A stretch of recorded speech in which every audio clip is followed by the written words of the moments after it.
right, welcome. Today we are pulling back the curtain on one of the most important and, let's be honest, often confusing parts of JavaScript, the event loop.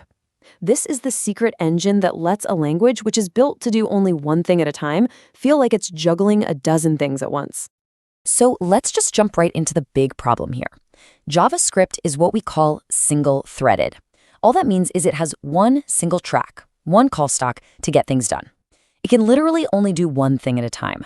But think about any website you use. It's handling your clicks, it's fetching data, it's running animations, all at the same time. Kind of sounds like a paradox, doesn't it? And that right there is the big question we're going to tackle. How in the world does it pull this off?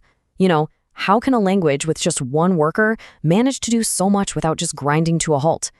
Well, the answer is in this really clever system that's working just out of sight.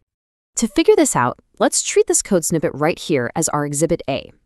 It looks simple enough, right? First, we log word start. Then we set a setTimeout to run after, get this, 0 milliseconds. Next up, we've got a promise that resolves immediately. And finally, we log end. Now, your brain probably expects these to run top to bottom. But when you actually run this code, this is what you get. Start, then end, then promise, and dead last, timeout. Wait, what? Even with a 0 millisecond delay, the timeout is last? Why on earth does that happen? This right here, this weird order, that's our puzzle. And if we can solve it, we'll understand the whole system. Okay, so to solve this, we've got to meet the cast of characters. See, it's not just JavaScript's main thread working all by itself. There's a whole team, a whole crew working together behind the scenes. First up, we have the call stack. I want you to think of this as the main stage, the place where the action happens. When a function needs to run, it gets pushed onto the top of the stack. When it's done, it gets popped right off. It's super simple. One thing in, one thing out. Last in, first out. All right, next up, we have the web APIs. Think of these as the background workers. Now, what's crucial to remember is that these guys aren't actually part of the JavaScript language itself. They're extra tools given to us by the browser. So when the call stack sees something that's going to take a while, like our setTimeout, it doesn't just sit there and wait. Nope, it hands it off to a web API and says, you handle this, and then it just moves on. So once one of those web APIs finishes its job, like that timer on timeout finally hitting 0, the function it was holding, that callback, needs a place to go. It gets put into what we call the callback queue. You can just picture this as the standard waiting line, like waiting to get into a concert. But here's where it gets really interesting. There's another line, a VIP line. This is the microtask queue, and it has a much higher priority. It gets to cut in front. This is the special place where things like promise callbacks go to wait. And trust me, this difference between the two queues is everything. So there you have it. That's our team. We've got the call stack, which is our main stage. We've got the web APIs, our background workers. Then we have the two waiting lines, the regular callback queue and the super important VIP line, the microtask queue. Okay, so we've met the players. Now we need to know the rules of the game. What process makes sure they all work together without causing chaos? This is where the star of our show finally makes its entrance. And that star is the event loop.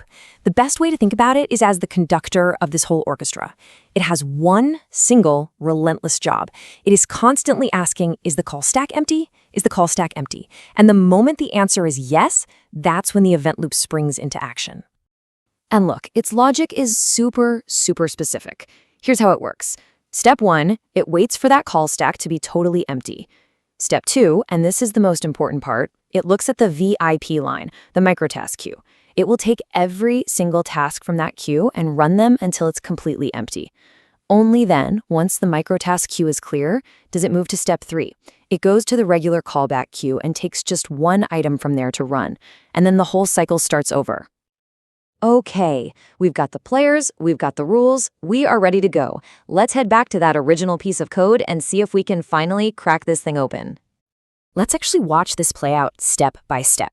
I want you to keep your eyes on what's happening in the call stack, but even more importantly, watch which queue gets filled up and when. Okay, first things first. Console.log start jumps on the call stack, does its thing, prints start, and boom, it's gone.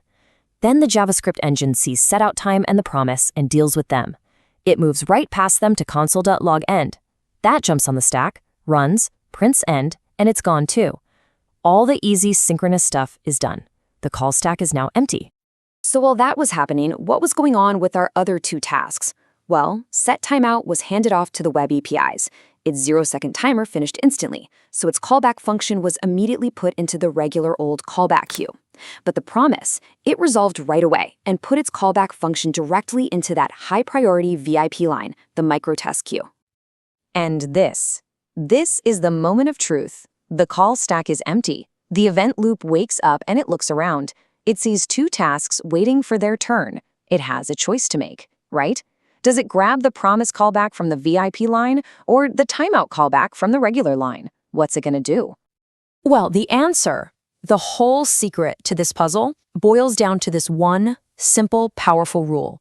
The microtask queue has priority over the callback queue. Always, no exceptions. It always goes first. So because of that rule, it's not even a choice. The event loop sees that task waiting in the microtask queue and immediately moves our promise callback onto the call stack. It runs and we see promise printed. Now that the microtask queue is empty, the loop finally checks the regular queue, finds our timeout callback, and moves that over to the stack to be run. And just like that, the mystery is solved. So look, getting this isn't just about winning a developer trivia night. This whole system, this engine running under the hood, is what makes the entire modern web even possible. So let's talk for a second about why this actually matters. This whole setup, this is what keeps your browser from just freezing up. It's what lets a website feel snappy and responsive to your clicks, even while it's fetching a huge amount of data from a server in the background. It's called non-blocking, and it means your experience as a user is smooth. Every single fast, modern app you use is relying on this beautiful little dance between the stack, the queues, and the loop. So you see, the event loop isn't just some abstract concept for developers. It is the literal heartbeat of asynchronous JavaScript. It's the magic trick that lets a single threaded language build these incredibly complex, responsive applications that we use every day. So, you know the secret now. The question is, what are you going to build with it?